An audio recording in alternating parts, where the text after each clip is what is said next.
this is a very exciting time to be a young farmer.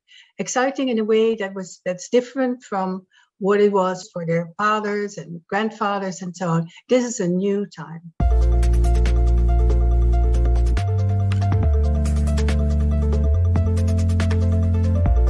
Society expects a lot of things of farmers. In fact, sometimes I think the agriculture sector is being asked to solve everything.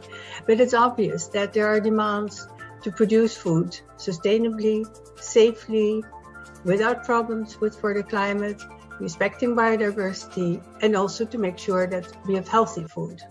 Future farmers are going to be far more internet savvy, far more high-tech savvy, far more interested in the kinds of high-tech tools that we have today. And there are basically sort of two types of tools here. One is, of course, the IT and artificial intelligence, the sensors, censoring individual animals, all the streams you can imagine there.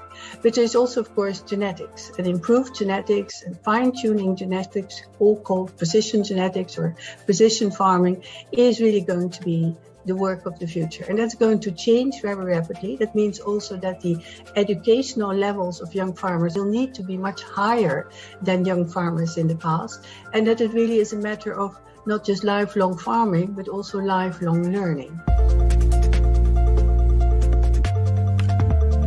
We understand that the agri-food sector and the livestock sector is moving towards this era of what I would call digitally enhanced farming, where there's valuable data out there that is generated during very many stages of the day-to-day farming, where if we bring those together, we can optimize the health and welfare of these animals. We can also reduce the impact of the animals. We ensure better traceability. We improve farm management and efficiencies and productivity. And we also support farmers in their everyday lives. I'm really impressed what has been done in the last few years, how many new apps, how many new companies, how many new startups coming from young farmers getting a startup started in this sector. Is great to see what has been done.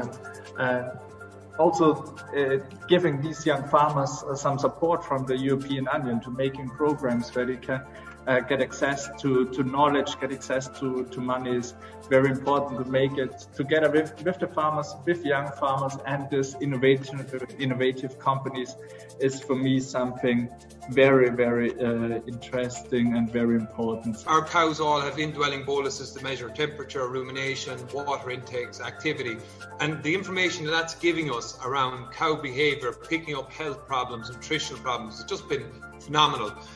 We're using AI technology on farm to look at fecal egg counts in our feces. We're using diagnostic tools to make decisions about what diseases are prevalent. So I've seen those tools, and it's about an economic return from them, because we can't just play around with them on the farm. It's a working farm. But one thing I have learned is that we have been had a tsunami of data.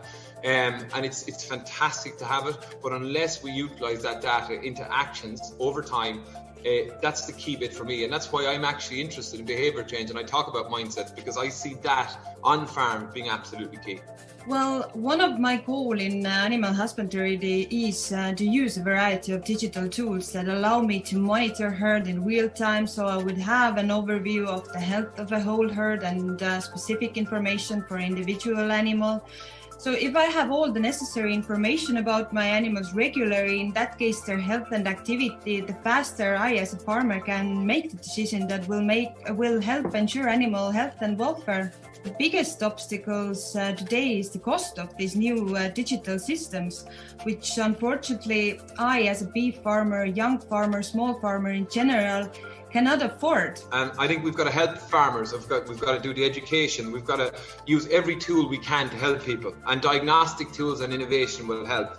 And I think producers who move forward and innovate should be rewarded. And I suppose I've been interested in this, but I think we've got to value leadership.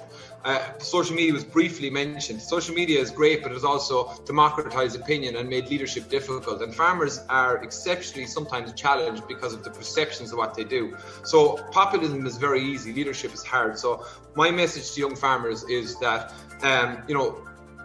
value leadership and not be afraid to show us the way, because it's the primary producers on the ground that more than likely will show us the way forward.